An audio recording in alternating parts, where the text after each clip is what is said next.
Yes? Okay.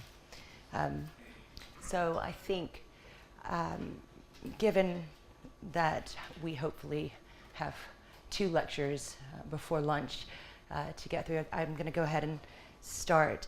So let me introduce myself. My name is Janae Schultz, and I am a professor from the United States. I teach at Alvernia University, which is in Pennsylvania. And I am a philosopher, and I also coordinate the Women's and Gender Studies program there. So my work is primarily on Deleuzian and Guattarian philosophy, and then feminist theory. So before I begin, I just want to thank the Global Initiative for Academic Networks for sponsoring this event, and also IIT. Thank the hosts for doing such a wonderful job of inviting and organizing this course. And then especially thank you, students, for attending and lending your attention and your energy in such a wonderful and productive way throughout this last couple days. So I really want to thank you for that. And I'm going to get started. So the first lecture that I'm going to be giving today, Matriarchs of the Movement, I really wanted to set or lay a foundation that would be relatively kind of important for the future conversations that we're going to have today. And I wanted to do a little bit of a survey of the different ways that feminist theorists have approached and responded to technology. So as with Ian, I will make the caveat that I'm coming at this from the Western philosophical tradition and feminist theory, and I don't purport to be able to really have a knowledge of Indian feminisms or theories of gender. So when I am going to be presenting this material, it's really from the perspective of really I would say, early 70s, 80s, and 90s, where the discussion in Western feminism began to turn to issues of technology. And so there are several movements or several evolutions within those discussions, and that's really what I'm going to set up right now. But before I do, what I would like to do is talk a little bit about just the history of technology. And again, I'm going to be really referring to its origin in the Greek context from the term techne. So I know that there are ways that could be expanded into an even more ancient tradition. But as I said, I mean, this tradition that I'm talking about and the trajectory from feminist theory, they really are influenced by the Western tradition and by Greek philosophy. So this is what they would be responding to. So I think that's important to recognize. So as Heidegger defines it, technology is nothing technological. It originally meant a kind of, so coming from the word techne, a kind of knowledge or making or producing, essentially just that. He derives this by returning to the Greeks, who used the word techne to refer to a skill in the arts. So for Aristotle, for instance, techne is, quote, a rational faculty exercised in making something, a productive quality exercised in combination with true reason. So a product of art, or techne, so that's also one of the ways that the word could be translated, in contrast to a product of nature. So there's an original sort of techne duality between techne and nature in Greek philosophy. And it has its efficient cause in a maker rather than in itself. So this is the essential difference between physis and techne. The cause is in the maker rather than in itself. Heidegger distinguishes techne from the broader term poiesis, which is also a kind of bringing forth, but this kind of bringing forth, as opposed to techne, is being guided by physis, or being guided by nature. As a way, and he uses this as a way of explaining how techne came to mean a kind of manipulation or control of matter. So here we see the early separation of nature and culture that will become contested in works like Donna Haraway's landmark Cyborg Manifesto. Oh, thank you. And it's also where we see the pitting of nature and technology, sort of original.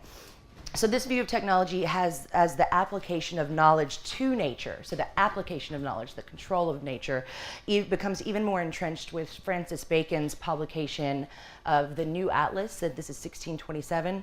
And in this book, Bacon imagines a perfect society, a utopian society that's advised by scientists and engineers. They could predict the weather. They invented all sorts of fantastical machines that would improve upon nature. Right? Their domination of nature would satisfy all material needs, abolish poverty, and eliminate an injustice. So that's the view. So according to David Nye, he wrote Technology Matters. It's sort of a relatively recent survey of technology.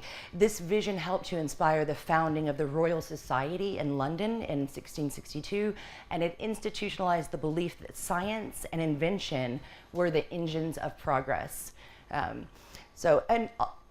There's also a book by Sandra Harding, if you recognize her name. She's a feminist epistemologist and interested in the ways that her argument is that science, technology has to be read in tandem with feminist theory and also with post-colonial studies. So she wrote, let me see the book.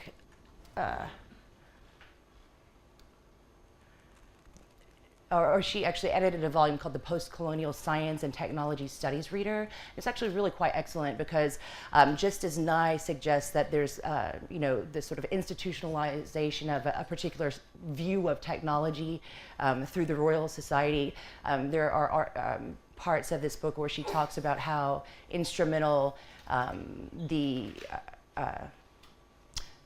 Kew Gardens, so the Botanic Gardens were for actually, sort of both sort of promoting sort of the British Empire. So, sort of by taking from different areas of the world for colonial, where they had colonial rule, different plants and different kinds of biological life, and then actually retransplanting it or sort of, genetically engineering and all these things. It actually grew the British Empire. So there's a real connection between colonialism and science and technology from that early time. So it's actually quite an interesting book. So Nye claims that, quote, the fundamental misconception is about technology is that practical discoveries emerge from pure science, and that technology is merely a working out or an application of scientific principles, whereas, in fact, for most of human history, technology came first. Theory, so science, came along later and tried to make sense of practical results. And he attempts to lay out an alternative story, one that emphasizes the social aspect of technology rather than the application of knowledge, theory, or science to matter. Technology arises through social evolution and storytelling, which I find quite interesting, this idea of sort of including this idea of storytelling. So composing a narrative and using a tool each require the imagination of altering some kind of circumstances. So you want the world to be different, and then you tell a story or compose or create a tool in order to make that happen. Composing a narrative and using a tool each require the imagination of alternative circumstances. A tool always implies at least one small story. There's a situation, something that needs doing, someone obtains or invents a tool in order to do it. In other words, on this view, technology is always a collective enunciation. Nye traces this alternative story through Lewis Mumford's 1934 work, Technics and Civilization, in which he proposes technology as a broader network of practices, the sum total of systems of machines and techniques as a broader network that underlie civilization. So as Mumford put it, quote, the machine cannot be divorced from its larger social pattern, for it is this pattern that gives its meaning and purpose. So Foucault's description of technology as the working of a collection of practices that produce specific cultural effects aligns with this view and allows for an analysis of power within concrete relations. This critical perspective, so the Foucauldian perspective, has been used by many feminists to challenge essentialist constructions of gender and sexuality.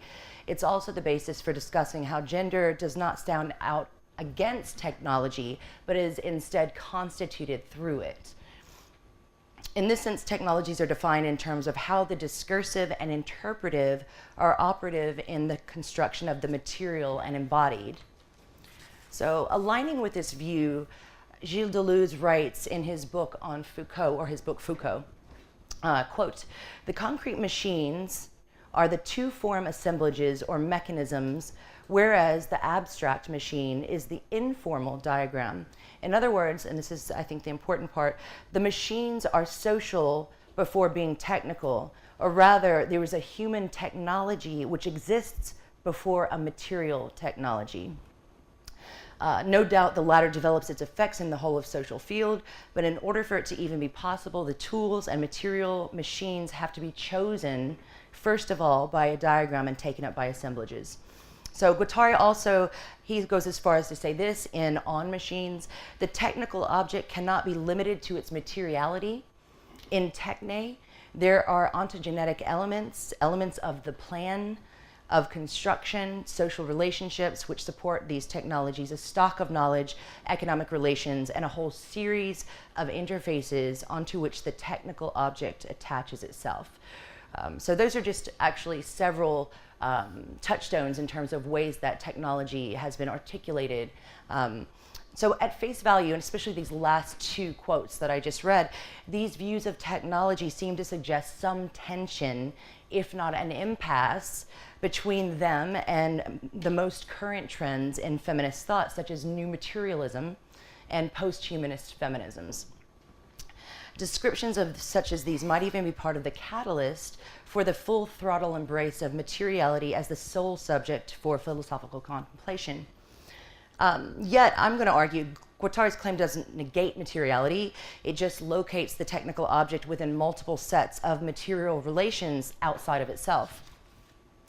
I preface my discussion of feminism and technology in this way to contextualize what I see as three lines of feminist criticism that can be derived from these trajectories. So first, the view of technology as the mastery of nature helps explain some of the early radical and ecological feminist discourses surrounding the equation of the feminine with nature, and thus the resistance to technology and its masculine emphasis on control and manipulation. And this really, I would say, if you're familiar, some people are familiar with the first, second, third wave way of discussing feminism, it's really, this would be second wave feminism. So radical feminism and ecofeminism would kind of map onto that. Second, so the second line of criticism, the social view of technology bypasses this dualism to some extent. This is this view of Nye that I proposed about how technology has to be understood first as a social sort of practice or set of practices. So this bypasses this dualism between technology and nature to some extent by recognizing the thorough imbrication of materiality and social and discursive practices. Yet, many feminists have noted that these early constructions or considerations of the social fail to include acknowledgement of gender, or the genderedness of choices surrounding the development of technologies. And an example that Nye gives is that in the 13th and 14th century, men took control of ale making, which was a technology that was mostly actually dominated by women. And they only did that because it was commercialized. And so it became profitable, and therefore something that, sort of was taken out of control. Also, another example, a lot of useful technologies that are associated with women, such as weaving and pottery, were eliminated from the category of technology altogether. So this led to the characterization of technology as masculine, as opposed to women's activities, right, which are merely social or sustaining material needs. So as Nye puts it, quote, "The increasing adoption of the word technology, therefore, is not simply a measure of the rise of industrialization, it also measures the marginalization of women." So Foucault's analysis of power relations makes some headway in this regard, and feminists begin to address ways that gender itself is constructed according to the discursive and social practices. So that's the second line of criticism. The third is one which I've already alluded to, which is that even this social interpretation of technology emphasizes mind over matter. Even if mind is extended towards discursive and social practices or collective enunciations rather than a particular mind or agent. Materialist feminists break away from social constructivist feminists in order to explore the self-organizing nature of matter and reject humanist suppositions of anthropocentric exceptionalism. So these are, I think, I'm going to now kind of go into a little bit more detail of each of these three criticisms. So what I want to eventually suggest this afternoon is that by returning to Deleuze and Guattari's concept of the machine as a way of understanding technology and its embedded relations, which I think is somehow somewhat lost in the move to materialist and post-humanist feminisms, we can see that these views retain a place for the spiritual, what I'm going to call the spiritual, for sense-making, and also eventually for politics and for political movements. And I think that this gets lost in the post-humanist materialist ethos. So that's really the trajectory. So here's the survey of feminist responses. I'm going to sort of go through the first rather quickly. So as I've said, the interrogation of technology from the perspective of gender is relatively new. It develops, as it were, alongside the evolution of feminist theory itself. So roughly, we can say that there's an initial split in the reception of technology between pessimism, so those who are suspicious of its power as a mechanism of control, and the long-standing exclusions of women from its realms, and then optimism, those who saw it as a means of liberation, especially new forms of digital and cyber tech and biotechnologies, because of how they might sever the link between male privilege and technology, as well as explode the link between the feminine and body, as opposed to the masculine and mind. So that's the positive view. So radical feminists, second wave, right, and ecological feminists of the 1970s and 80s, because of their association of technology to masculine paradigms of mastery and control, the first line of criticism that I laid out, tended to have a rather suspicious attitude towards technology. It was a kind of technophobia. A resistance to technological development, such as the suspicion of reproductive technologies, that they were going to overtake the feminine role to some extent, and even usurp more power. So the limited amount of power that women have in society would be sort of overtaken by these different technological devices. So this led these feminists to return to more essentialist claims about what it means to be a woman, right? So you get the terminology of eco-goddesses. And I don't know if you know Donna Haraway, but she's very famous for saying, I'd rather be a cyborg than a goddess. And that's exactly what she's referring to. It's this dichotomy within feminism itself, right? And they wanted to do things like reclaim motherhood, reclaim feminine spaces, and things like language, Ecological Feminist 62 and things like this. Though I don't know that she was particularly relating this to technology. But what this also did, the downside is that it exacerbates the technology and nature divide, right? And it instantiates it in gender itself. So on the other hand, and so that's the one I'm just going to sort of dispense with and not say as much about. And as a response to this resistance to technology, there arose cyberfeminism. So cyber feminism, here are some of the sort of short list of things that it stands for. Cyber technology is hailed as the ability of women to transcend their biological bodies. So if the body has been the problem, if it's always been what women are associated with, cyber, virtual reality, virtual worlds allow sort of liberation from the body. To transcend categories of women. You can be anyone on the internet, right? You can develop any kind of identity. And Sadie Plant is a real sort of advocate and a touchstone for this, and she says only the destruction of the subject will suffice. So she's very adamant about the possibilities of cyber feminism. So she in fact hailed the instant availability of knowledge, the ubiquity of artificial intelligence, and the near total interconnectivity of the planet. So if you think, I mean, this is sort of, what Ian was criticizing, this sort of idea that we're so connected, it's such an awesome thing, yay, right? Cyber technology also talks a lot about the sort of complexification of public space. It upends traditional theories or assumptions about the difference or the distinction between public and private, which is also very important for women because, of course, the public is, sort of constructed as a masculine space as opposed to the private. And so women could participate in the social sphere and the public through cyber tech. There is an emergence of networks and contexts which need no central command and evade structures of command and control. So it's also a sort of critique of hierarchical power structures, very important to feminists. So the move to post-industrial technological information societies, a digital age, right, brought with it more flexible networks which could break down traditional roles, identities, and localizations.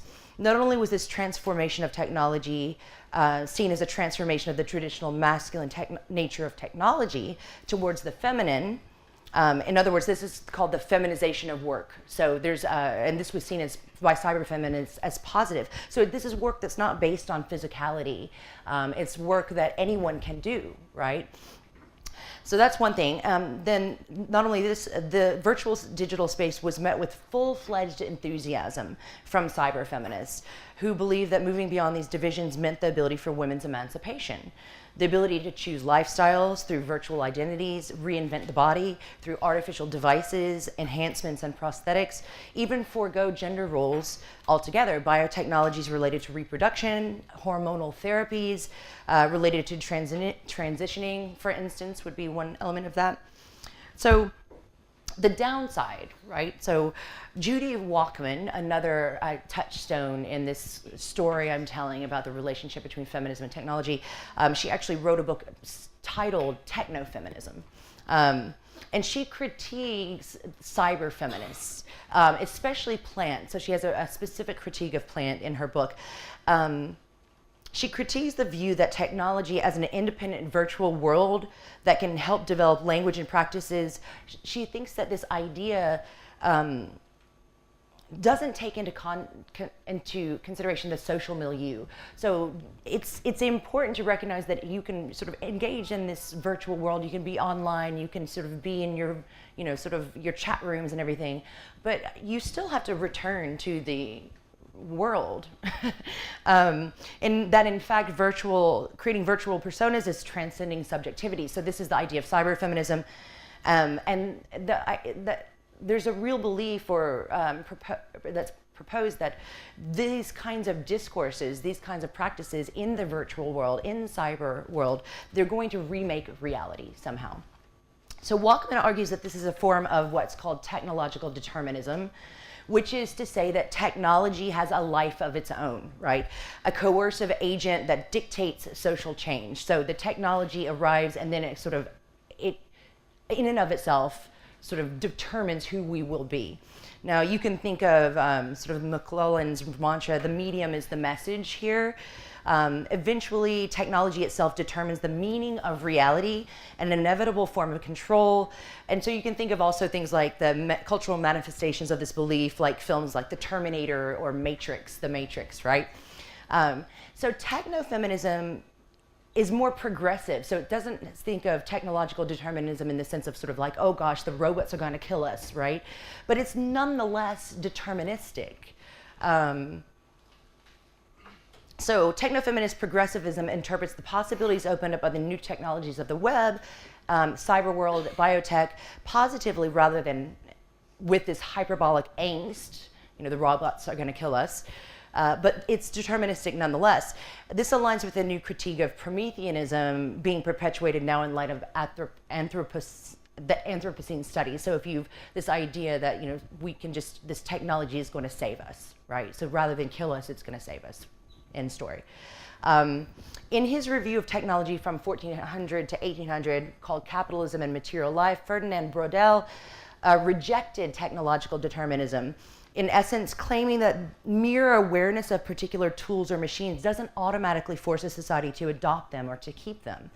But this rebuttal of technological determinism leaves out a particular critique of how those choices about what technologies are adopted or kept is made. So this is the feminist turn. So, Walkman is against technological determinism, but she also is still very suspicious about who gets to make the choices of what technologies get adopted, right?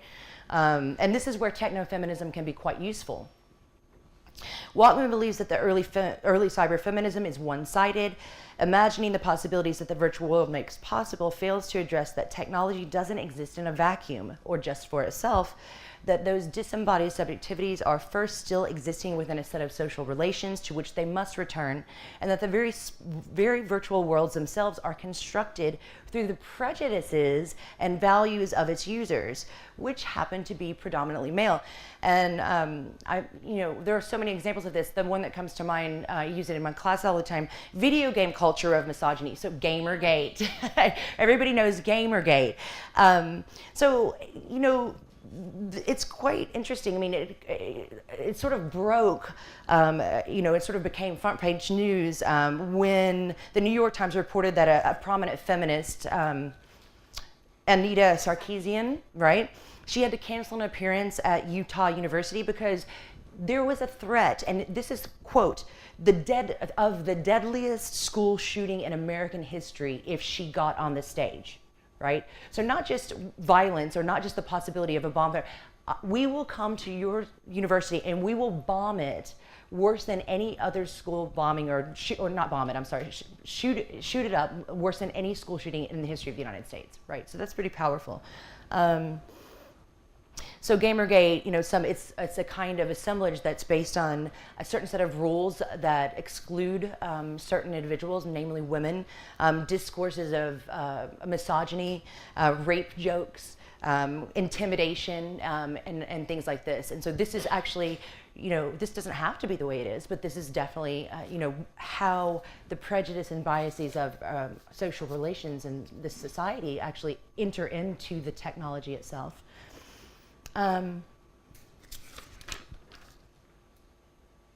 Right.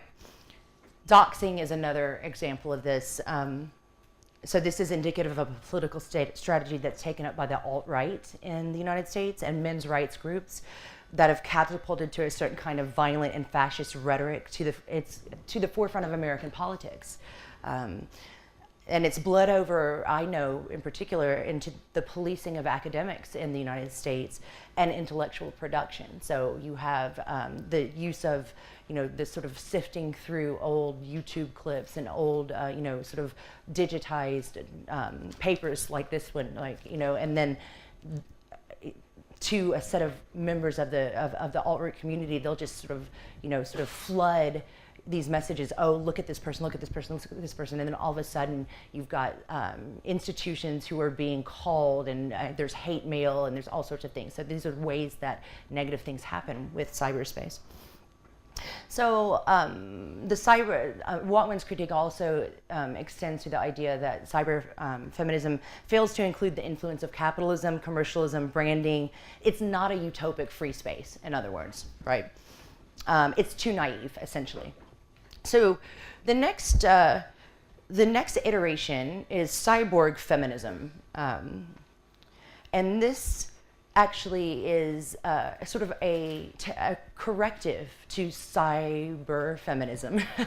Addresses the social matrix at the same time as technological innovation, right? So the person that we all probably are familiar with, I don't know if you are, Donna Haraway, Cyborg Manifesto, everybody sort of have a little bit of an inkling of who that is. Here's a quote. I mean, actually, this is a poem by All New Gen. They're cyber gorillas. It's a feminist group from the 90s, I think. And this is the quote, the poem. "We are the virus of the New World Order, disrupting the symbolic from within, saboteurs of Big Daddy mainframe. The clitoris is a direct line to the matrix. VNS matrix, terminators of the moral code," right? So you can see here, this is a real sort of, we're talking about social critique sort of within the cyberspace. And that's a, part of what cyborg feminism is known for. So of course, Donna Haraway's work in the 1980s is pivotal in this schema, in moving beyond technological determinism, for instance, and at least acknowledging the relation between the technological, biological, and the social. Haraway expresses a general optimism with regard to tech, so the cyborg is a sort of positive and almost empowered hybrid. If gender, race, and class can be seen as both constituted by and constitutive of technoscience, then this means that they can be transformed, right? So there's no determinism in it. I mean, and so she takes that idea up. Understanding science and technology is integrally connected to the process of production and disciplining of bodies, rather than neutral or purely objective, is the first step towards taking up these technologies for oneself, right? So rather than seeing science or the tech-nature divide as essential, she undertakes a genealogy of the supposed essential binary. And I think this is some of her most powerful work. So historically, she recognizes that the paradigm of modern scientific knowledge, so the idea of the objective, the rational, the logical, and we've been talking about it as the paradigm of Western objectivity and sort of this dominant vision about the superiority of the West, right? So she's also critiquing that same vision from the feminist context. These are socially constructed ideas, right? And she talks about the idea of that came about of the modest observer, who's always assumed to be male, who just observes objectively the world. And so there's this idea that that person's, the Western male objective scientific observer must be saying the truth, right? And so you get this kind of essentialism in science. So she exposes the ideological fiction of science as detached and objective. This is the idea that it's a view from nowhere. So, this modest observer is not in any way, exposed to or influenced by any kind of biases, right? And so that's the paradigm that sort of gets promoted, and it disallows us to actually look at how these cultural and social relations are actually embedded in our science and our technology.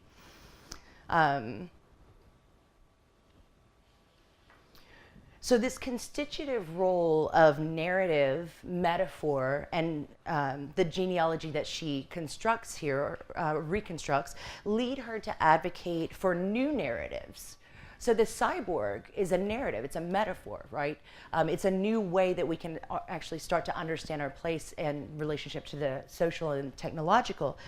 And I think this is a strand that still continues today. So in feminism today, there's an emphasis on the need for speculative fictions. And this is in the work of Haraway, but other feminists as well.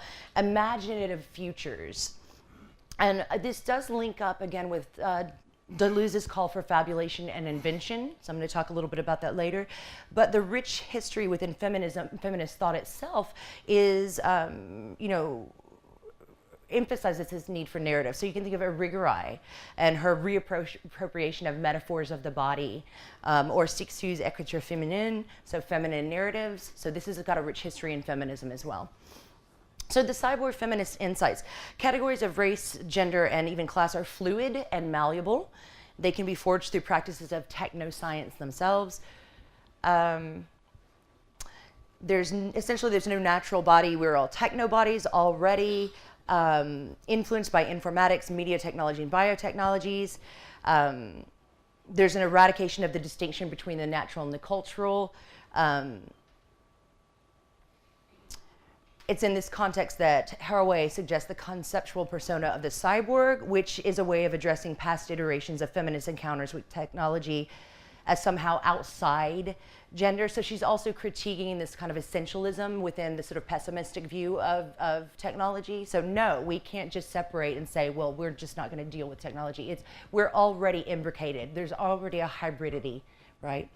I'm going to speed up a little. I just looked at the time, and I've got a lot, well, not too much more, but so those are some of the indices of cyborg feminism. So this is, again, I'm going to sort of go through, this is a sort of evolving process within feminist theory. So Haraway's cyborg feminism isn't immune to criticism. Namely, some have criticized that it displays a kind of accelerationist attitude that actually confirms or affirms capitalist and neoliberal paradigms. So the cyborg and the sort of, celebration of cyborg feminism is in itself sort of I don't know, can I say in cahoots? Do you know what that means? Have you ever heard of in cahoots? With capitalism, right? So first, cyborg ends up being, and the other criticism is that cyborg, the way that she defines it, ends up being synonymous with woman anyway. So all women are already cyborgs, they're already hybrid. So what does that concept really do? Does it just reaffirm women's positions in society if in the end we were already cyborg? And then some would say that cyborg feminism relates to a kind of postmodern euphoria. The vision of the cyborg actually reinstantiates liberal subjectivity, as I said. The female body becomes a matter of technological simulacra, a set of discursive practices, signs that can be manipulated, now by herself rather than someone else. But there's this sort of postmodern euphoria. I can be anything, except, technology transforms the body into nothing more than discourse.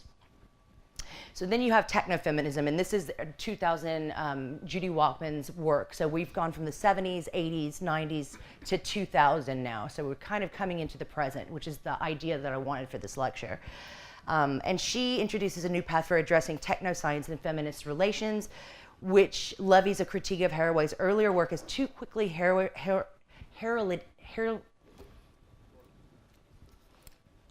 good time for water.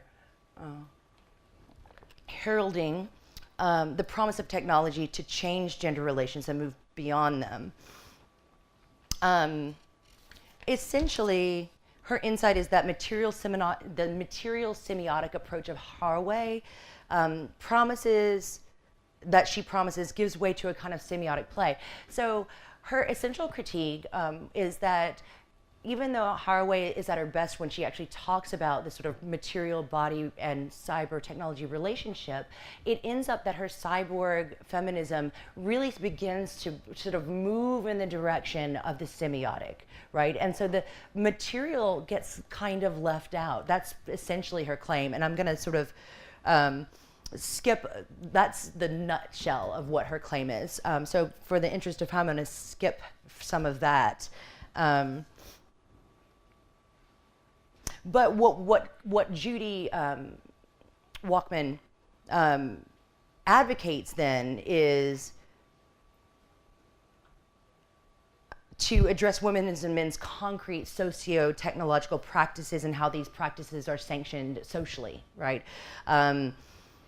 She advocates to change the nature of technological work itself, perhaps by reintegrating work in the personal, the need to transform gender power relations. So she's really going to turn back to the issue of social relations and material bodies and individual locatedness. And so this might sound a little more familiar because we're really getting into a much more modern critique and modern language of feminism with this criticism.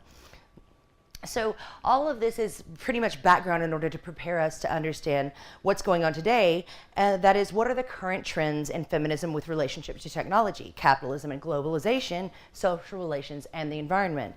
And this is the last section of this talk, new materialist and post-humanist feminisms.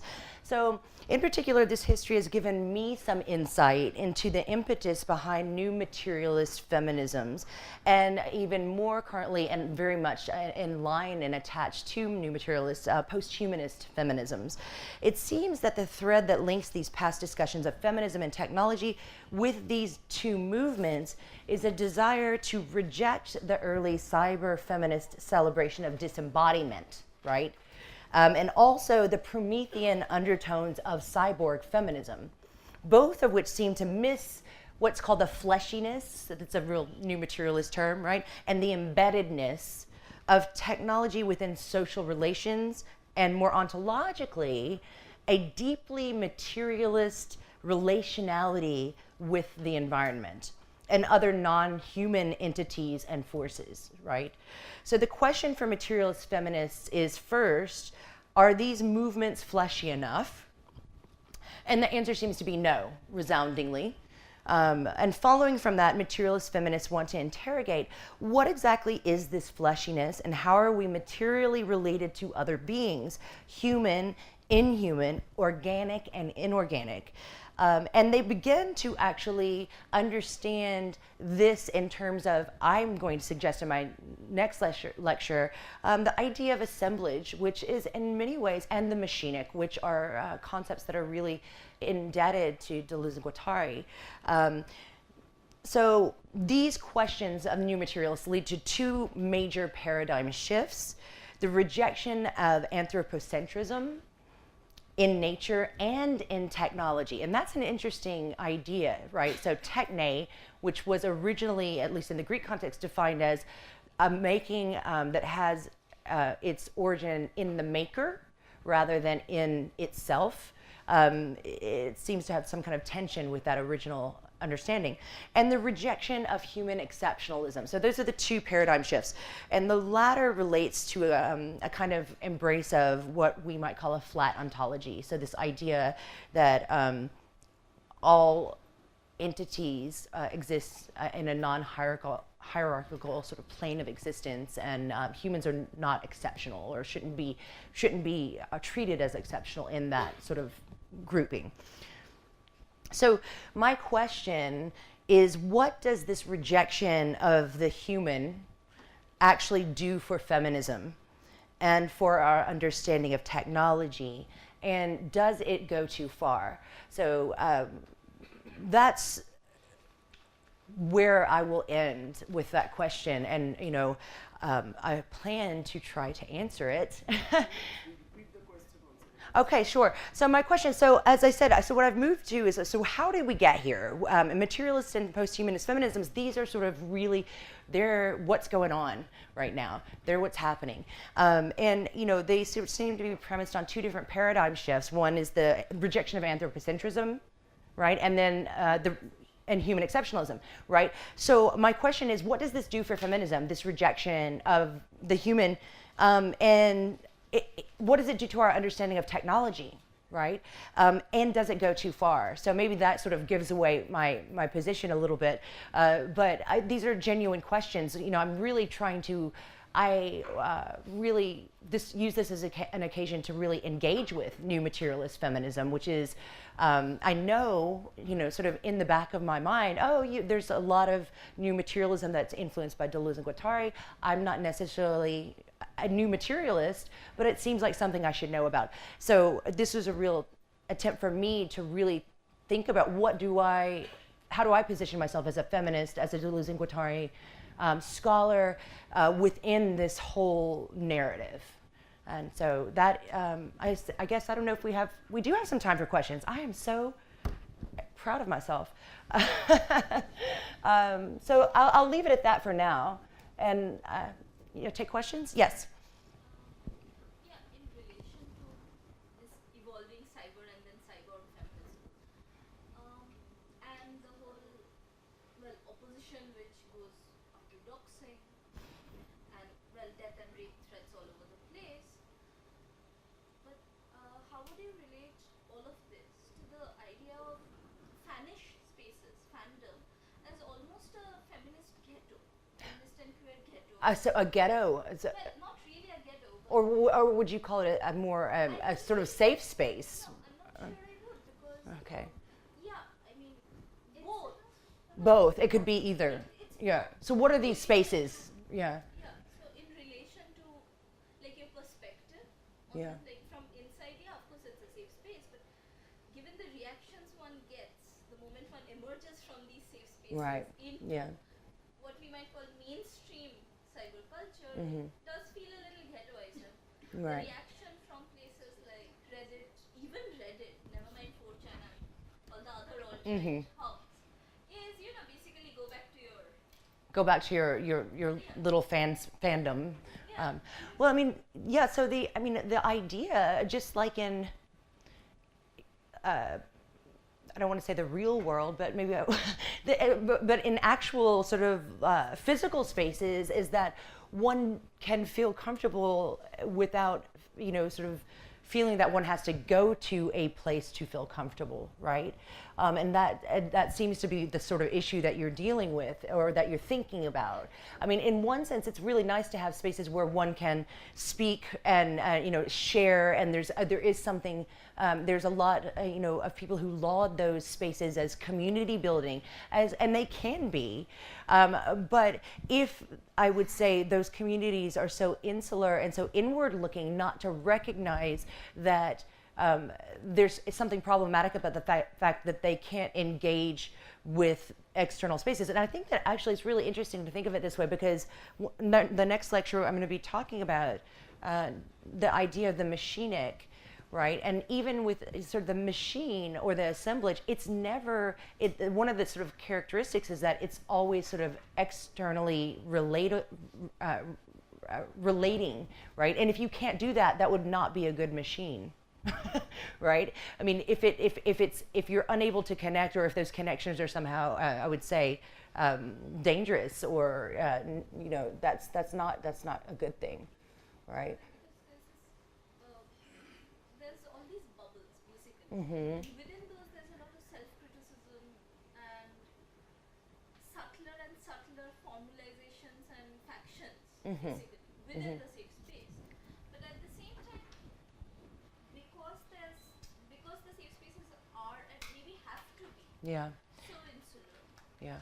Well, it reminds me, so on college campuses, there's been this debate about, organizations for either women or people of color, and, about, from the sort of more conservative factions in the United States. Oh, well, look, they're just being exclusionary. That's so intolerant. Look at you. You say you're so tolerant, but you've got these. And in a way, it's sort of missing the point, which is, well, it's a sort of reaction to the world that we live in, which is so toxic, right? And so I'm kind of ambivalent about them, because I do think, the fact is that, I work at a campus that's actually very small. It's 2,500 students. We have maybe 17, 15% people of color, minorities, and they often don't feel necessarily welcome or, a part of the larger culture. And so if they want to, have a space or a time where they get together and they can actually speak about and sort of empower themselves about what they're experiencing, I'm all for that. But especially in the internet communities, it does seem like, something of we're sort of replicating that structure of the bubbles where we're just sort of listening to each other. There's got to be ways that we actually do both. So we have places where we can discuss, but that discussion should empower us to then want to do something, to change, to transform. So the world outside of those particular spaces, which is a lot of work. I don't have any clear or easy answers. Yeah. Insular is a better word than a ghetto here, really, if you think about it. I'm sorry, what was the first? Insular. Okay, yeah. Mm-hmm. But also the notion of the safe space itself has become a very contentious Yes. Mm-hmm. right, because people keep complaining, and perhaps fairly legibly, depending on their context, that it curbs into free speech. You are not allowed to say so many things that what are you saying really, Mm-hmm. and it's this giant, fairly problematic domain in good ways. And that extends very much in these fan discussions, in these dialogues, and you can see that whether it's being parsed as a generational gap or like gender gap, in whichever way you try to look at it, you have these intersections of not just bubbles, but fairly contentious borders. They don't just remain very ghettoized or insular or isolated bubbles as much as very heated clashes. Well, so I think that I need a little bit more insight into sort of fandom. What can you explain to me a little bit about this? What kinds of fandom spaces are there? What are they interested in? What do they do? Is it built around? What is it built around? What are they built around? Books or movies. So it's just so you get together, you sort of like, I'm a science fiction fan. And so you're saying this sort of like they're the science fiction fandoms, and they're like, we don't like Westerns and no. It's like, well, yeah, of course they're built around particular texts. Mm-hmm. But there's a lot of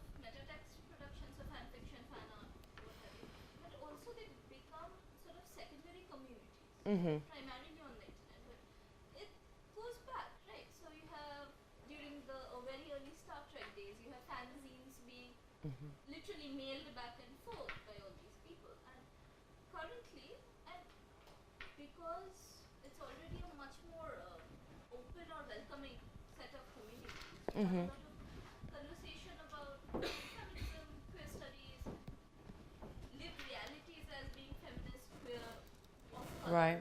what have you. And within these, there's a lot more. It's like because the ground reality within these communities is already a lot more open. The fights or the squabbles happen on, like I was saying, a lot more subtle levels. Like Okay. So it's not so somebody will, and I read this that someone actually said that if you don't ask everyone you meet their preferred pronouns, then you're being oppressive. And somebody came back to that and responded, "Do you live in the real world?" Right. Well, so I mean, it sounds like There's this weird little space, and within that, there's a lot of currently this idea that these spaces are for the young, and then that intersects with a lot of very ageist ideas about how grown women shouldn't then participate with things that are coded childish. Then like they should get back to the real world and where real world. nobody has issues with middle-aged or old men still being violently, in fact, violently fanish about football or whatever. Right. Right. So Yeah. all of these contentions. Those are, I mean, it sounds, it's a complicated issue. I mean, I think the one thing I would say, I mean, is, you know, sort of to try to think about, you know, what are the positive things? So it sounds like that's exactly what you're doing. What are you getting out of it? And then how is it actually sort of, constricting or sort of limiting? And what are those, what are the, sort of, what are the contours of those spaces? Actually, and this is going to be in the last lecture in the afternoon, but I was reading, so I'm trying to think about communities as well. I mean, it's one of the issues in my book, The Invention of a People, was all about sort of trying to understand, you know, what kinds of group formations, but first sort of influenced by some of the theoretical framework from Deleuze-Guattari, but are going to sort of mitigate or maybe challenge these communities based on identity, on exclusions, etc. So I've always been interested in this idea of, you know, what are the contours of communities? How do they either remain open? And you said that word open. So there's an article that I was reading about, and I'm trying to find the title right now.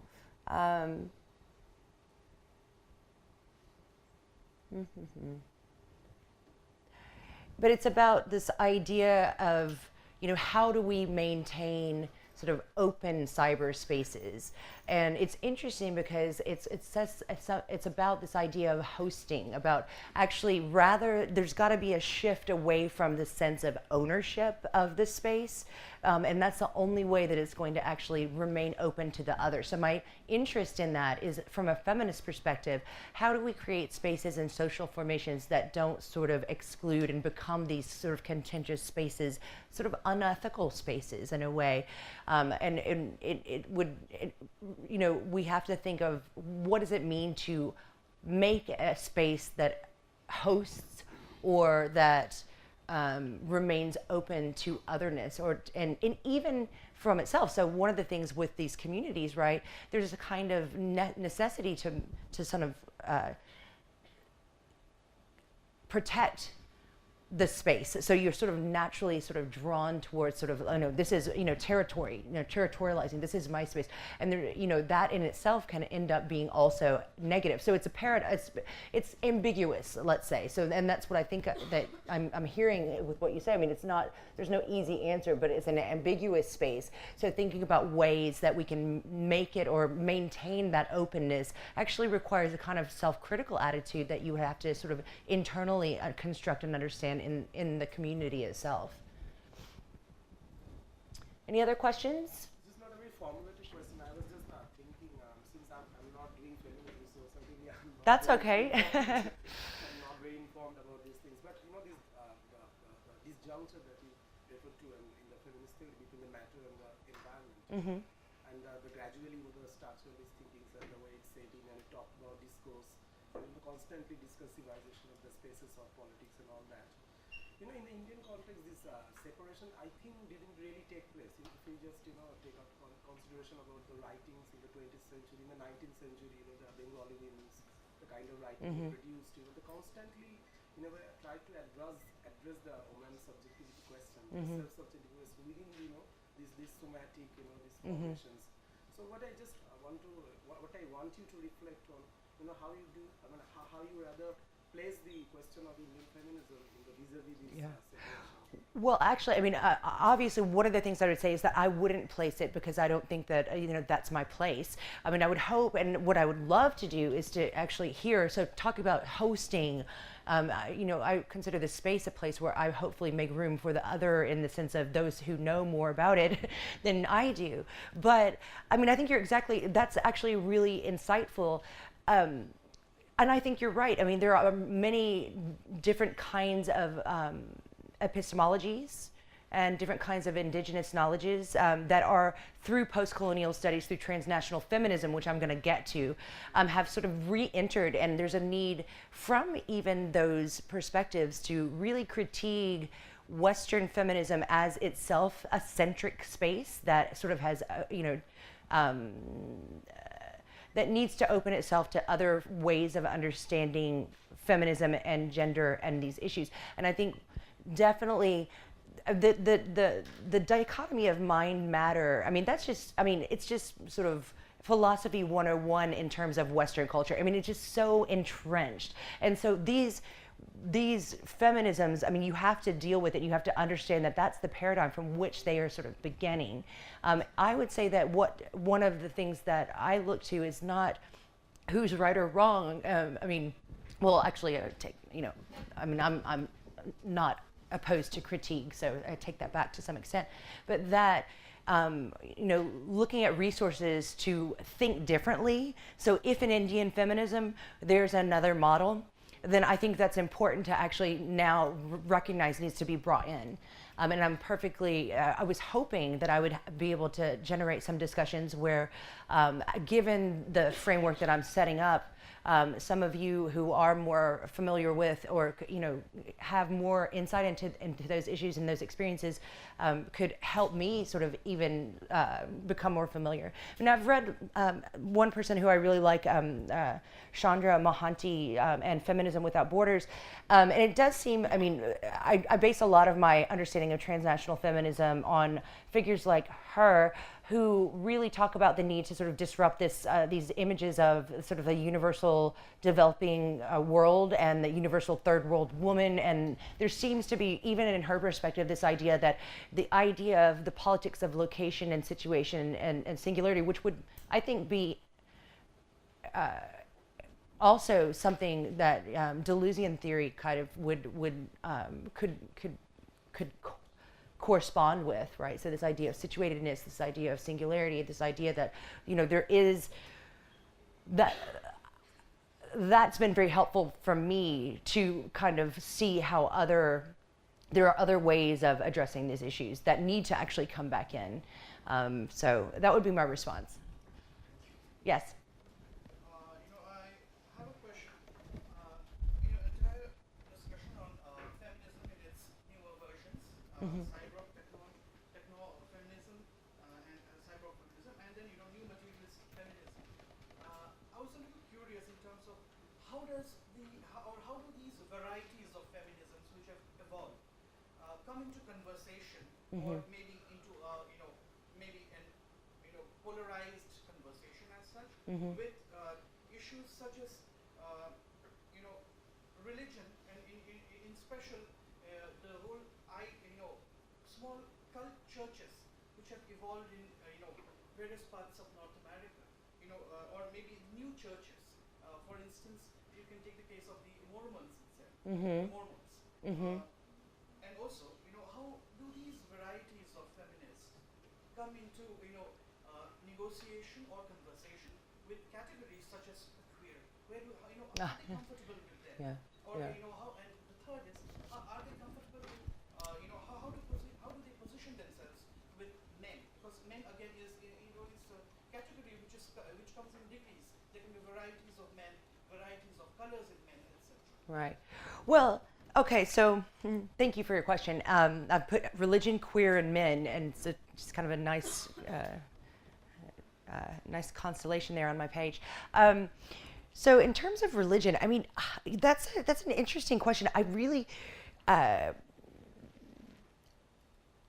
have never attempted to really research the influence of religion, and I don't see it as a major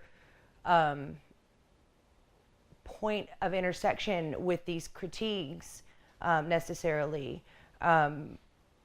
So I don't have a lot to say about religion. I mean, it's definitely not the case. So, you know, and I know that the United States is sort of known for being sort of this, you know, it's churches and guns, but that's not really, I think, a really strong motivational factor in the kinds of theories that are being produced in feminism.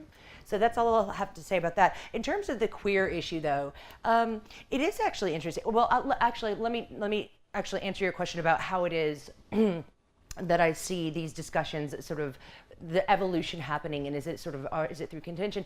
I mean, one of the things that I've always appreciated and loved about feminism, I mean, it is, first of all, at least in its Western context, it's a movement that's built not out of theory, but out of like a necessity of real conditions, right? And so that's, and what I really appreciate about it is that from the very beginning, it's always been sort of the best of what you would think theory should do, which is change and transform and actually have a kind of self-awareness and ability to be self-critical.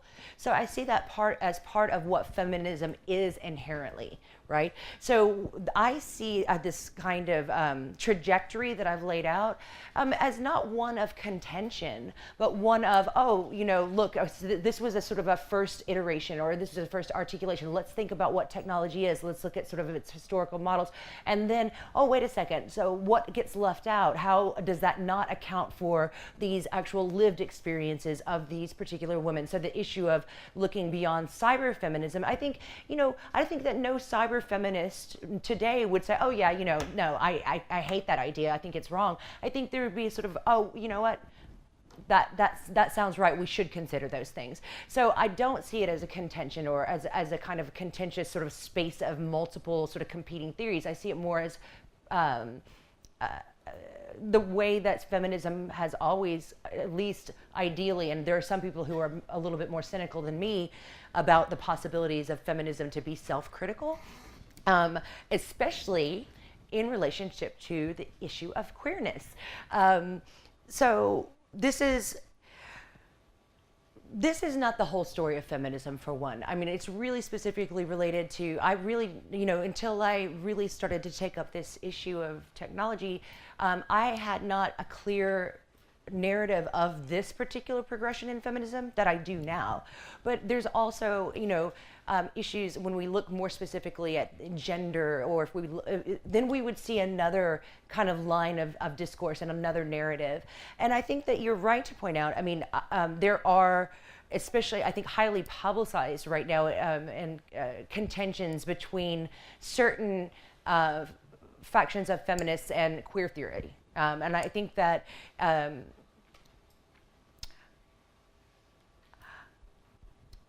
I think there is a kind of territorialism right now that's going on in feminism that's not necessarily very productive. But it's not just feminism, it's also within queer theory. And, you know, how that kind of space gets, I mean, I've always, maybe I'm just an optimist, but, you know, I think that feminism has in many ways laid the groundwork for sort of moving beyond certain kinds of binary of gender, and so you have a discussion about how gender can be proliferative, and then you have, you know, queer theory sort of taking these things up. But yes, I think that because there's such a so within one, there's one tradition or discourse in feminist theory that's really committed to sexual difference, right? And so and I think sexual difference feminists have always been, at least the caricature is that they're pitted against queer theory in some way, right? I see it on my Facebook posts. I see, you know, there are sort of kind of cynical and backstabby comments back and forth amongst, you know, it's sort of like little spats and things right now. I don't have, I try to stay out of those things because they're not very productive when, you know, there's only so much you can do through Facebook fights. But I do know that there's been some very, very public controversies in the United States about feminists who want to write about transgender, and then the people who are transgender and transgender theorists, they say you can't write about that because you're not transgender. I mean, I think that the thing that it's shown me is that there's a real need to move beyond a kind of sectarianism or identity politics, and that no matter how open and expansive those identities become, it's about the replication of a model that is actually ultimately still going to be exclusive, and we see it playing out in feminism right now. So I think I'll end there. I mean, we are a little bit, I want to just kind of try to stay on schedule because we do have a lot to get through, and I'm so excited to actually share this material with you. So I have, you know, all this stuff. So I definitely want to give you a time to have some break, and then we can come back and have the second lecture, and then move forward and be on time. I'm happy to take questions or to have conversations with you while you have your break. But come back, I guess it's 11:40 now, so maybe, is that right? So maybe we can have 20 minutes, is that okay? And come back and then, you know, we'll start around 1 and then not 1, 12, yes, I'm sorry. End at 1, okay? So thank you very much.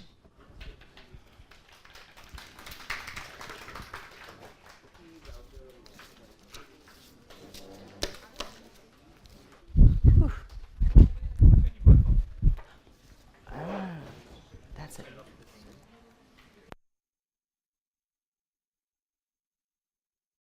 Always in composition with non-humanity, never outside of a sticky web of connections. So this kind of idea. Describing in vibrant matter how assemblages of garbage and detritus take on life and agency of their own. So these characteristics that I've identified they come directly out of, you know, sort of readings and description of new materialists of materiality. Barad's agential realism calls for a kind of egalitarianism with respect to matter, and her notion of performativity shifts agency away from human subjects to a view of self-organizing matter. So it is the world that performs itself, not the subject. So it's the world's performativity of itself that matters. One conclusion is that the molecular chemical reactions, viruses, and biological cellular organisms are placed on the same level of ethical value, and as all organic life. So there is, at least in some versions of new materialism, a giddy heralding of the human being dethroned, which leads directly to the issue of the post-human, which I think is supposed to be what any ethically conscientious, ecologically and environmentally aware thinker is supposed to aspire to these days. New materialism aligns with the post-human in that it decidedly is anti-anthropocentric, stressing that there is no privileging of human agency. As a consequence, as Kuhl and Frost claim in introducing new materialisms, quote, the human species and the qualities of self-reflection, self-awareness, and rationality traditionally used to distinguish it from the rest of nature may now seem little more than contingent and provisional forms and processes within a broader evolutionary or cosmic productivity. So there is the sort of radical egalitarianism, sort of move away from sort of the privileging of these things that, at least in the Western tradition in philosophy, reason, contemplation, Aristotle saying that sort of we are rational animals par excellence, all of that no longer exceptional, just another process. Many of these post-humanist readings stem from interpretations of Deleuze. Seeing them as Deleuze and Guattari, seeing them as direct predecessors advocating inhuman forces over the human. They interpret the univocity of being as indicative of a materialist monism that indicates non-hierarchical ontology. In Deleuze and the Non-Human Turn, Gross, for instance, reads Deleuze as primarily concerned about inhuman forces. And I actually had a quote, but I think I must have taken it out, where she says exactly that. That is Deleuze's concern. Now, it's true that at one point Gross's reading of Deleuze and Guattari suggests more nuance.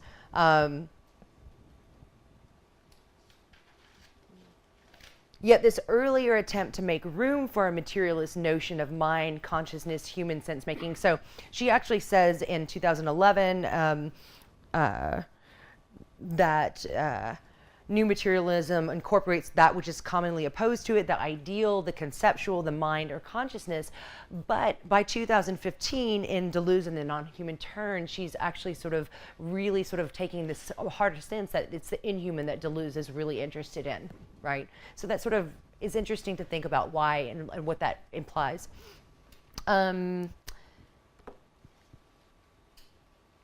So this, what I think is in Gross's work, it seems to disappear with the onslaught of discussions of post-humanism, the inhuman, and the imperceptible.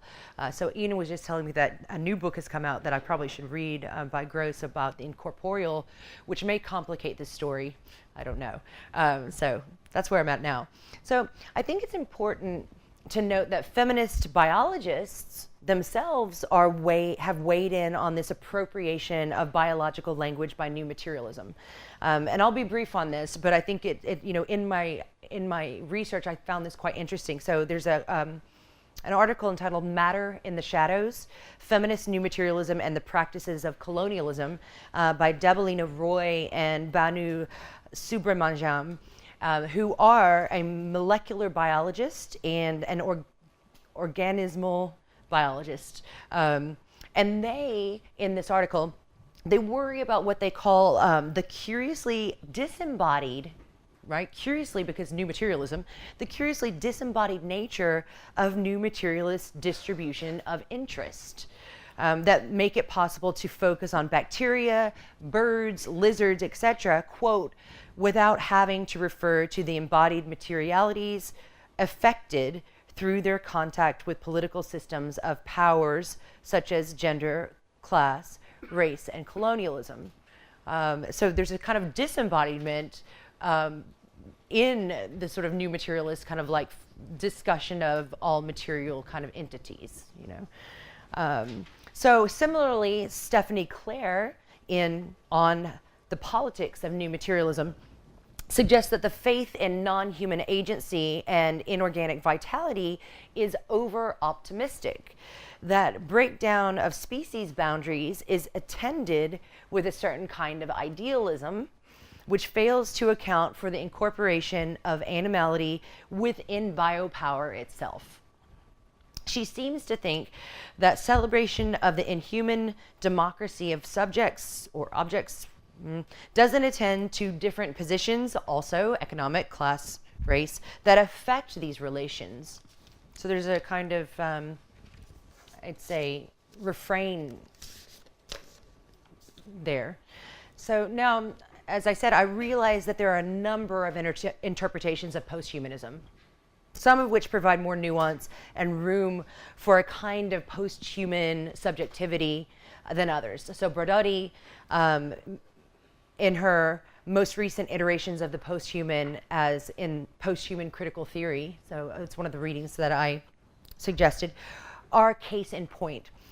She contends that there's been an explosion of work on the inhuman, the non-human, the post-human, triggered by anti-humanism and anti-anthropocentrism, by critiques of species hierarchy and the emphasis on ecological justice.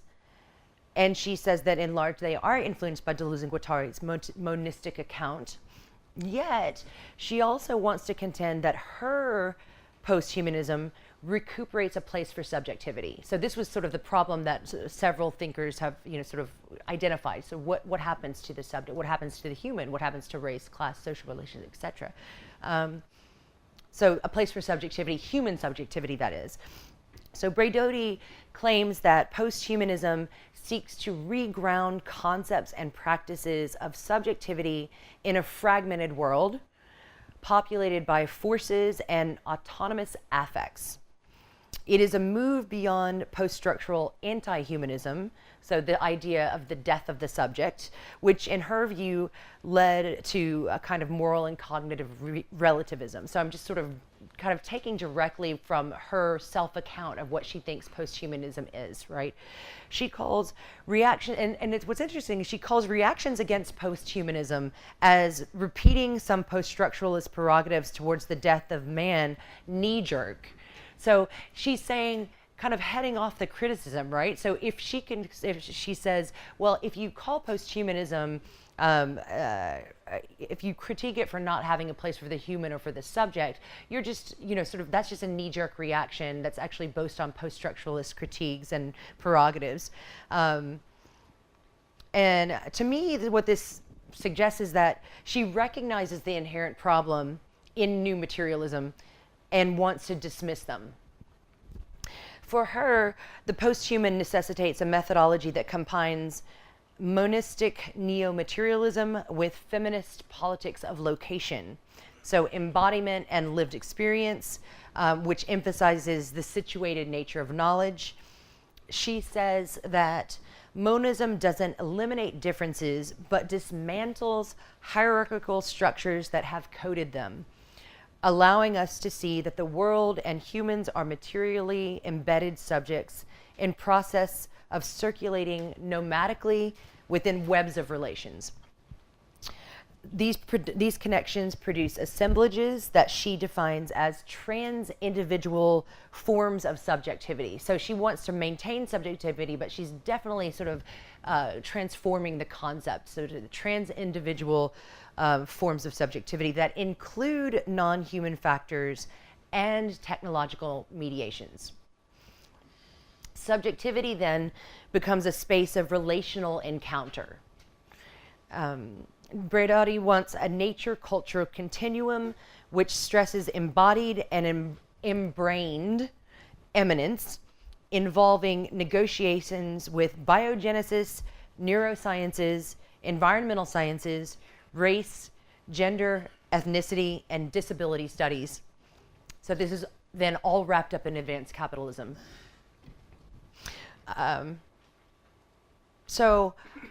But at the same time, and so when I was reading this, I mean, first of all, it sounds really good, right? So you've got all the issues and all the concerns that seem to be, considered. I think I even took it directly: neurosciences, biogenesis, environmental sciences, race, gender, disability studies. We have to take all of these into consideration, and this does this. But her proposal of an affirmation of the composition of transversal subjectivities that is expanded beyond the human, what she calls a zoo-centered egalitarianism, and that's her terminology, that requires ethical accountability for these transversal compositions. I think it belies this emphasis on the human subject, and it undercuts the potpourri of ethical considerations that she claims such a critical post-humanism can and does account for, I think. Right? So, I mean, it's still the case that underlying all of this is the same language of zoo-centered egalitarianism. And so I don't know that just saying that all of these other concerns are important actually jives or sort of corresponds with, the advocacy or affirmation of this egalitarian, zoo-centered, life-centered egalitarianism, right? The simple fact is that post-humanism, self-defined as anti-anthropocentric and anti-human exceptionalist, leads not just to a turn away from human-centered concerns, but to the assumption of a radical equality of beings. Not just that minerals, viruses, animals, and humans occupy the same ontological plane, which, in some ways I think that, that is taken from Deleuze, but further, as the theory goes, that they are equally important and non-hierarchical. Haraway's advocacy of multi-species feminism, which is a sort of a further kind of iteration of, but somewhere in the constellation of new materialist and post-humanist feminisms, in Staying with the Trouble, comes to mind, where she advocates living with critters. So critters include spiders, ants, pigeons, and she also advocates arresting human procreation. So make kin, not babies. So kin are to live, the kin are the critters, right? So that sounds good. We can all kind of get down with that. But there's a radical way that she's also saying, we've got to stop making babies, no more. That's no good, right? Sophie Turner has an excellent critique of this position in a short piece entitled Chulu Plays No Part for Me, where she says this move to multi-species feminism is characterized by, quote, by a barely disavowed willingness to see whole cities and cultures wiped from the planet for the sake of a form of thriving among companion species involving relatively few of us. So in Staying with the Trouble, I think she advocates we need to get down to like 3 billion people. Anybody know how many people there are on the planet right now? 7. So we're gonna that's half. That's even, my math is bad. That's more than half, right? So that's kind of interesting. And here's the thing. So as I was writing this, and yet, right, my government just passed a devastating tax bill, one meant to dismantle higher education, siphon even more money to corporations and the wealthy, destroy the possibility of affordable health care, not that we really had it in the United States anyway, for the majority of Americans, and eventually allow for the destruction of our nation's social safety nets. So the next thing to go is Medicare, Social Security, everything, right? That's sort of the game plan. Up on the chopping block next is net neutrality, another giveaway for corporate capitalism. So Haraway's book, Staying with the Trouble, is well titled. I like the idea, staying with the trouble, right? And I want to say yes, let's stay with the trouble. But the emphasis seems misplaced if it means moving away from the human. Why? Because we are the trouble. Right? That's what I just kept thinking and going back to over and over again when I'm watching this sort of destruction and dismantling of everything in the United States right now. I want to say that we have to address the human desires and mindsets that cause these despicable decisions and feed the corporate machine. I want to say that we need to consider the meanings that we give things and the particular methods that we use to select for particular assemblages. Of course, taking into consideration our material relations and the thoroughly external nature of collective enunciations that form subjects is part of that. So in support of new materialism, Frost says that, quote, what is at stake in thinking in terms of complexity, interdependence, and ecology broadly construed is epistemological and political humility in the face of the organic and inorganic world, right? But is this enough to constitute a politics, right? To be sort of humble and to recognize that we're not the only things on the planet, or that we're influenced, or that so there's a bacteria in our gut, and this is just as important as our food that we take in, and all of these things. It's great and important to understand the milieus, but political humility isn't going to address sort of tax reform in the United States. And what has happened, so the further question is, what has happened to the concept of technology itself? It all but falls out of the discussion of what enter into assemblages. the biological and the social and cultural seem to be accounted for or sort of kind of pushed into the idea of material relations, but what of the technological? Now, I do think that fostering greater sensitivity to our milieus, our materiality, our connections and relations to other living things is important.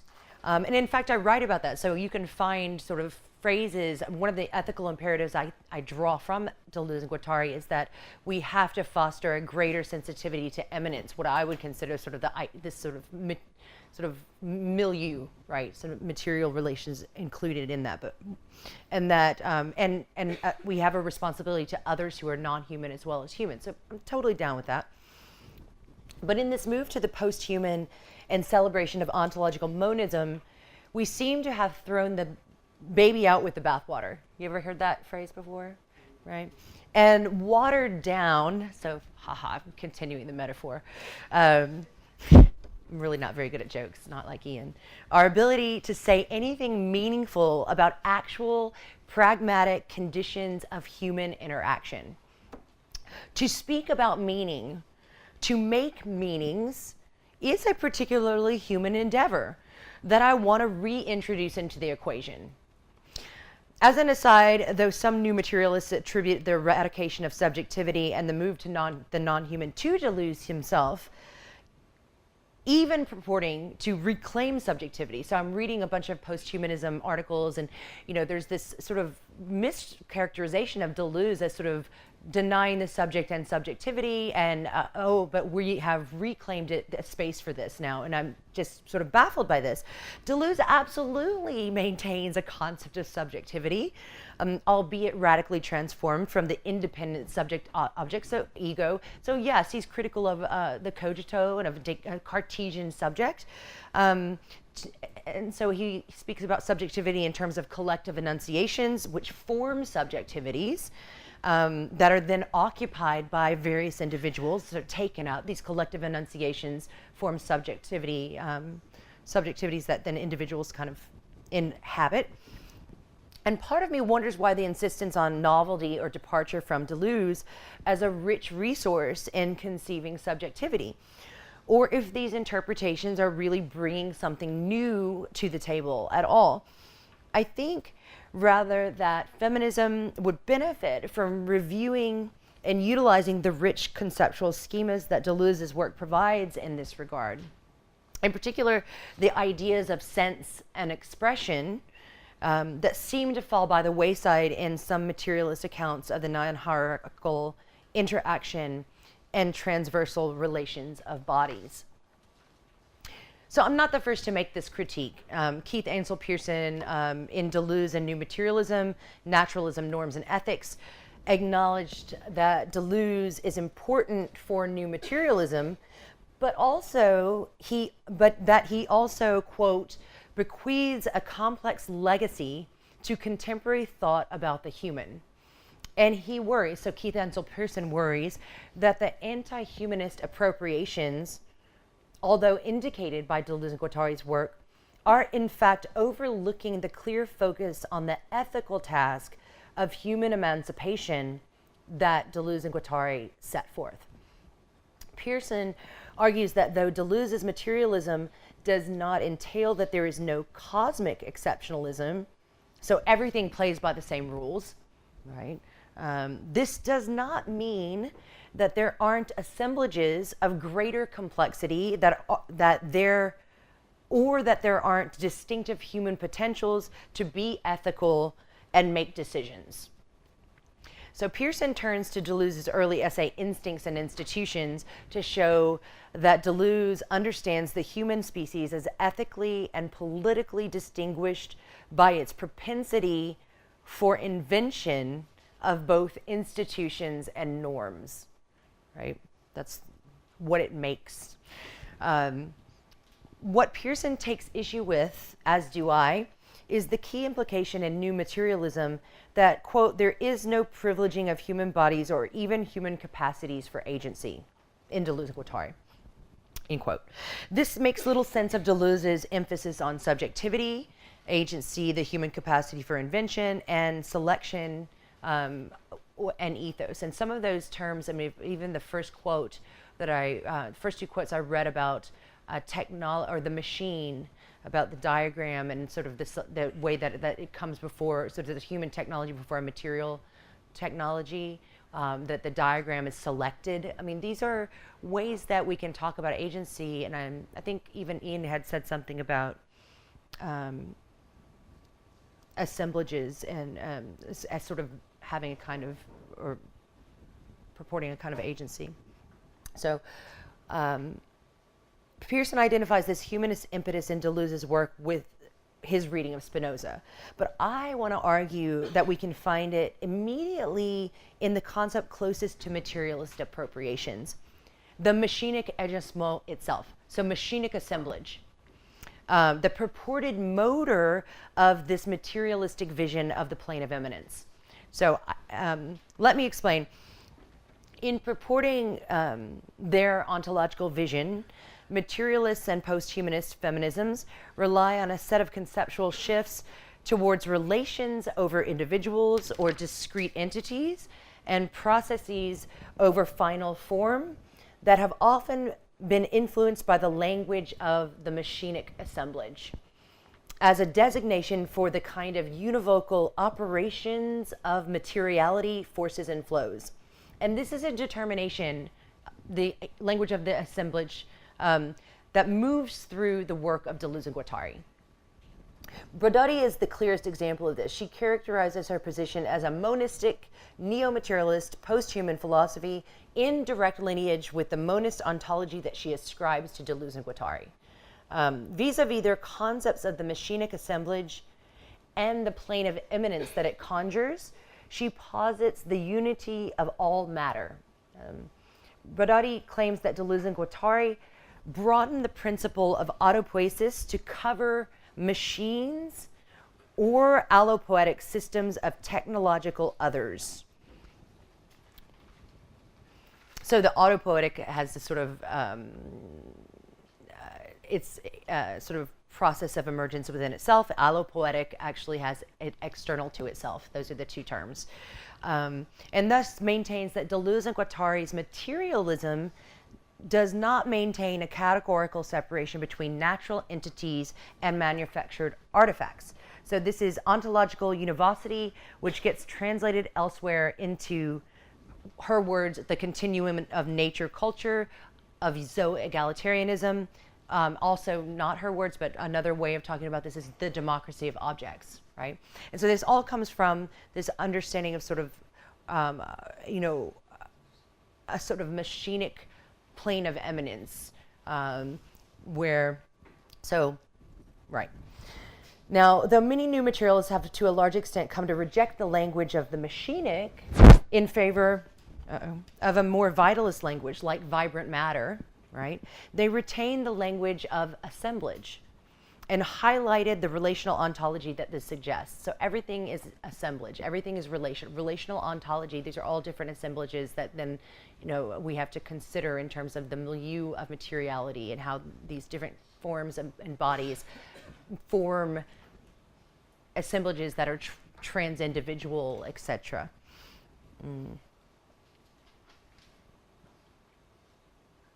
So here's my argument. I believe that there are some problems with this appropriation. So moving from machinic assemblage to actually sort of extracting the language of assemblage, right? Which often issues in literalist misinterpretation of things like the molecular as referring to the priority of chemical processes and cellular biological processes, and the flat ontology that undergirds these materialist claims. So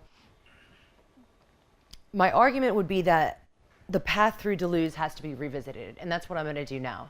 So I want to talk about assemblages and machinic assemblages in particular in the way that Deleuze does, so that we can see what sort of, I think, gets dropped out of the conversation in new materialism.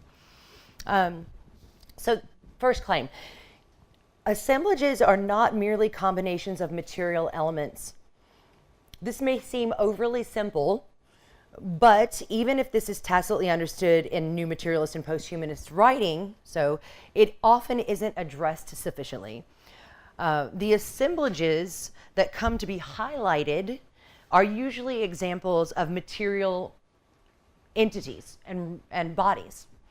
And the idea of transversality, so which is also a Guattarian term, right, is used to address the crossover between species and between inorganic and organic things. So this sort of transversal is sort of understood as between material bodies that are different, right? Even though Brodati is right to suggest that machinic assemblages bridge the nature-culture divide, as we can see from Guattari's description in On Machines of the interrelation of the autopoietic, which is the living biological beings, and allopoietic machines, this does not exhaust the registers of machinic assemblage. So it's not just between living biological bodies and inorganic or technical bodies. So those are still two material sort of registers. So it's not just transversal between those things. Within these two registers, especially that of the allopoietic, there are a plurality of what Guattari calls universes of reference. Machines are neither solely material nor purely mental. They are assemblages that include multiple ecologies. So these are the three ecologies: biological, environmental, and mental. That's from Guattari, right? So it's not just material. And we could add, I would add, historical and social. As early as 1965, Guattari was developing the concept of the machinic and emphasizing its, quote, vital, mechanistic, and concrete features against structure. It comes to indicate the modes of operation on the plane of immanence, explaining how assemblages maintain a minimal amount of consistency while remaining open to other assemblages. So there's the language itself does something, right? So it gives, rather than sort of structuralism, it sort of gives it a sort of a kind of a flexibility. We can understand how things emerge, how we have consistency in objects, but we also don't have these sort of preset essentialist structures. Machines, and in particular abstract machines, also provide what are called the cuts and the contours by which objects and assemblages are carved out of the plane of immanence. So this is actually sort of more in line with the idea of the diagrammic that was part of that first quote. The idea of the machinic is developed through Deleuze and Guattari's collaborations, notably in Anti-Oedipus, where it is used to describe the way that desire operates as a series of cuts and or interruptions in the perpetual flow of desire. So again, this feature of sort of giving some kind of form, right? Quote, a machine may be defined as a system of interruptions or breaks, Anti-Oedipus. And then in Kafka, where it's used to designate the principle, a principle of external functioning. So I'm building up some of the characteristics of the machine, right? So you've got cuts and breaks, kind of diagrammatic functioning, a role, and then also now it designates the principle of external functioning rather than internal signification inherent in a text. So he uses it to talk about text as things that are not inherently sort of like the signification and meaning is not sort of internal to it, but texts themselves they plug into other assemblages, right? And that's how meanings or significations sort of have to be understood. And then in their Thousand Plateaus, where they propose the machinic phylum as a perpetual flow of matter, an immanence and univocity that is constantly connecting and deconnecting, forming singularities and assemblages. So in all these instances, the machinic indicates a radical openness and potential for transformation and connectivity, maybe the good kind. Machines plug into other machines, and perhaps most significantly, this view of interaction suggests that objects are significant because of their relationality instead of their interiority. Bodies are all conceived on a machinic plane of eminence, and their meaning or function is defined according to what other machinic assemblages they are connected with or are able to connect to, right? So on the one hand, the machinic does indicate a univocal level of forces and flows. The aspect that new materialists identify as the monist unity of all beings, right? So that's definitely sort of within this concept. This is the machinic phylum, and this is a quote from a couple quotes from 1,000 Plateaus. So we will call an assemblage every constellation of singularities and traits deducted from the flow of matter movement. The assemblage cuts the phylum up into distinct, differentiated lineages at the same time as the machinic phylum cuts across them all. So that's very much this idea of the plane of eminence. The way that Deleuze and Guattari speak of the machinic phylum suggests the element of self-organization that new materialists employ in their own vitalist agential notions of materiality. So this is another quote. The machinic phylum is materiality, natural or artificial, and both simultaneously. Can you give the page numbers? Oh, sure. So the first quote is from 1,000 Plateaus, the one that and it's page 406 in the English edition. The one that has green writing on the front. Minnesota? Probably, yeah. And if not, I don't have it actually right here in front of me, but I think that's the edition that I use. And the second quote, let me just, it's from page 409, so this is all in the same section. The machinic phylum is materiality. The machinic phylum is materiality, right? Natural or artificial, and both simultaneously. It is matter in movement, in flux, in variation, matter as a conveyor of singularities and traits of expression. This matter flow can only be followed, right?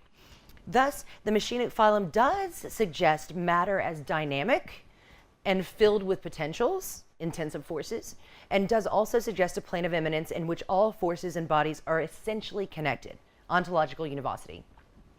But, and here's the but, this is inseparable from their organization and stratifications and territorializations. And in order to understand these, we have to move beyond machinic phylum to the level of abstract machines and incorporeal universes. So we can talk about the machinic phylum and materiality separately, but there's no sense that these are sort of two different poles that we can actually literally separate. And that's, I think, has to be understood. And so here's the quote that I began with in the first lecture.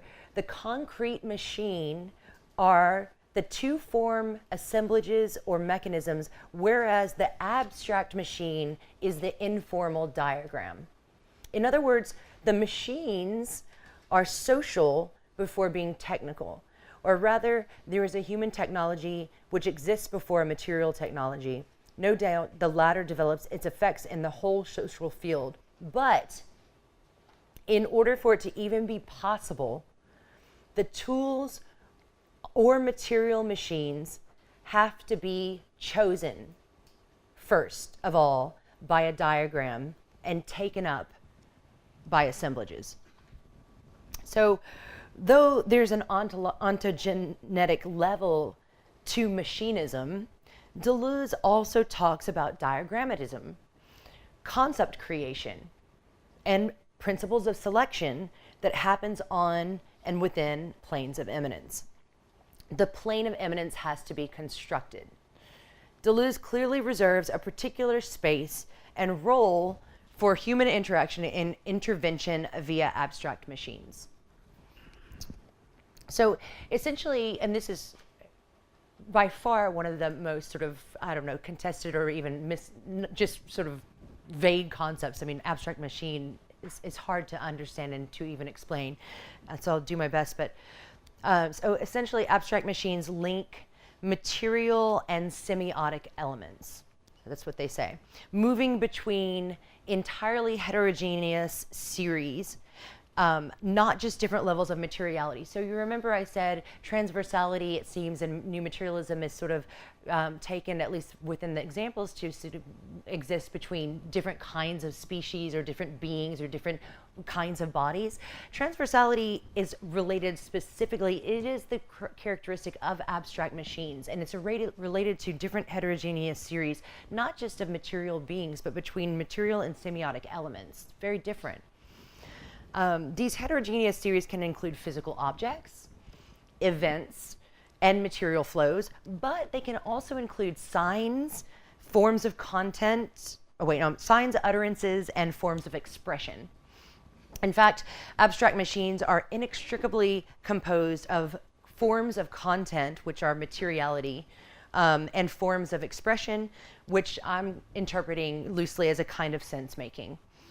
In other words, the machinic does not suggest a bare life or materiality. As Guattari's three ecologies, environmental, social, and mental, suggest, there are multiple levels and strata that must be considered, and the point of the abstract machine is that it is able to connect these different strata of materiality and semiotics, bodies and knowledge. This is transversality.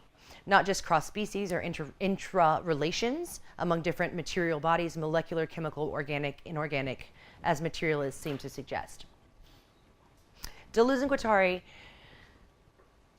also suggest that the abstract machines can themselves become constraining machines of capture that mold the way of seeing and being in the world.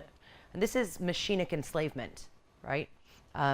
But because, and so I said to Ian earlier, you know, sort of, I may be a hopeless romantic idealist. I think I'm a little optimistic. So I'm going to give you the positive.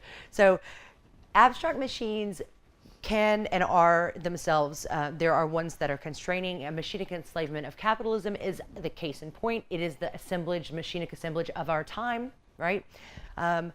But because the abstract machine is always, quote, linked to procedures which deterritorialize its elements, end quote, it is always potentially in flux.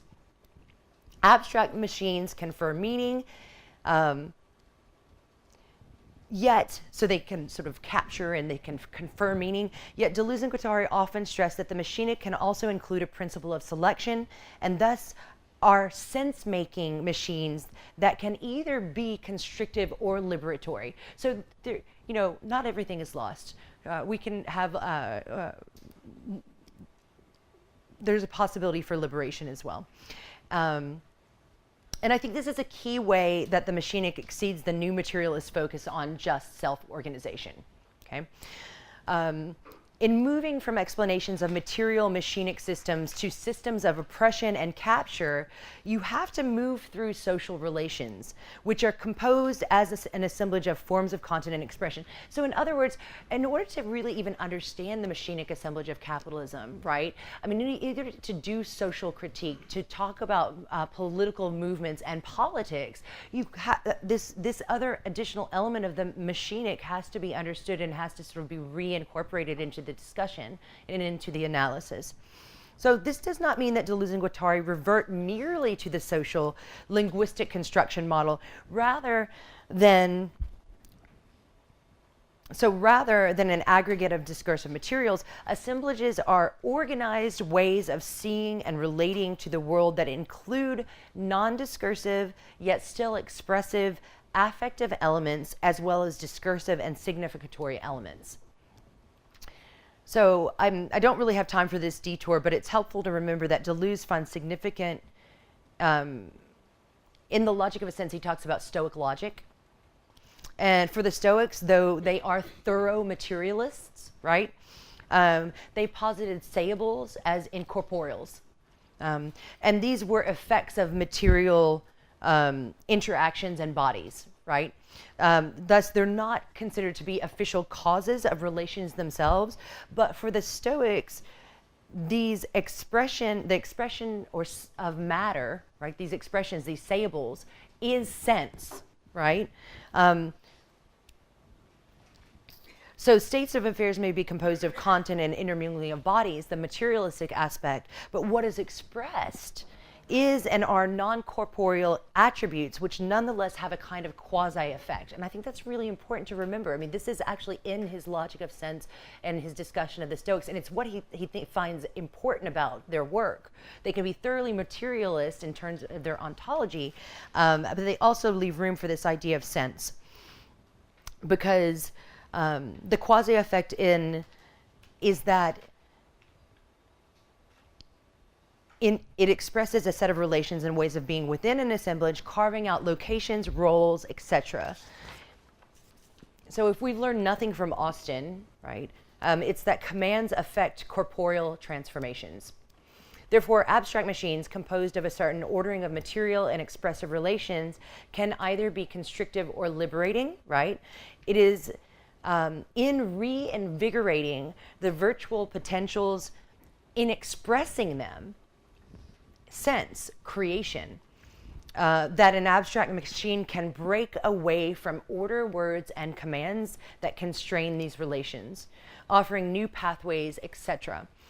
This is not just a matter of reconfiguration of bodies and materials, though experimenting with bodies and intermingling of bodies is one of the things that Deleuze advocates, right? New expressions unleash incorporeal transformations, as well as having a recursive effect that potentially sets up new corporeal spaces and configurations. Abstract machines, they cut, they make interruptions, they also give a guiding contour and outline, right? So it actually is a quasi cause that has a recursive effect into corporeal spaces. So what is missing in new materialist accounts is the discussion of meaning and the production of sense, and how this incorporeal surface can become a quasi-cause which infuses matters and unlocks different potential modes of connection. Sense making is an important element of Deleuze's account of machinic materialist being, how relations get expressed, that falls out when new materialists take it up. The move to the democracy of objects and ontology doesn't account for how the human is particularly situated as an inventive and ethical agent, and post-humanist new materialist accounts are actually less able to give account for social relations and oppression.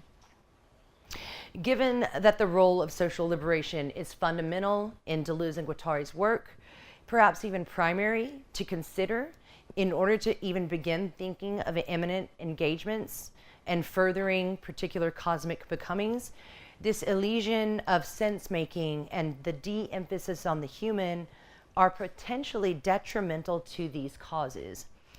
Guattari says that technological enslavement involves the penetration of people's attitudes, sensibilities, and minds, reducing what is thinkable through binarization and taking for granted a human-centered world. But the criticism of the anthropocentrism is not a reason to forego the recognition that it is human attitudes and mindsets that must change. So political humility is not enough, along with configurations of material relations. The worry seems to be that emphasis on creative experimentation and the concomitant aim to think differently in Deleuzian terms is bound to anthropomorphic assumption that the world could and should be interpreted to make meaning for us, right? Human exceptionalism. But this seems to conflate all sense-making with anthropocentrism. It seems to tie our hands completely. What the abstract machine allows us to think is a kind of sense-making that happens to us, through us, in particular milieus and assemblages, but still recognizes a particularly robust role for the human in this process. So in the next lecture, I'll be looking at how this notion of the abstract machine allows us to rethink what we mean by sense-making, and that it provides the possibility of breaking out of slavish machinism associated with capitalism by reopening pathways of non-discursivity at the heart of the discursive, creating new collective enunciations, and and also exploiting old ones that bind and subjectivize us, right? So this is, Guattari talks about sort of an ethical aesthetic imperative to create and invent new subjectivities, and that this is one of the pathways sort of beyond this kind of machinic enslavement. To create new assemblages of meaning which get incorporated into new material and social relations. And that's the end.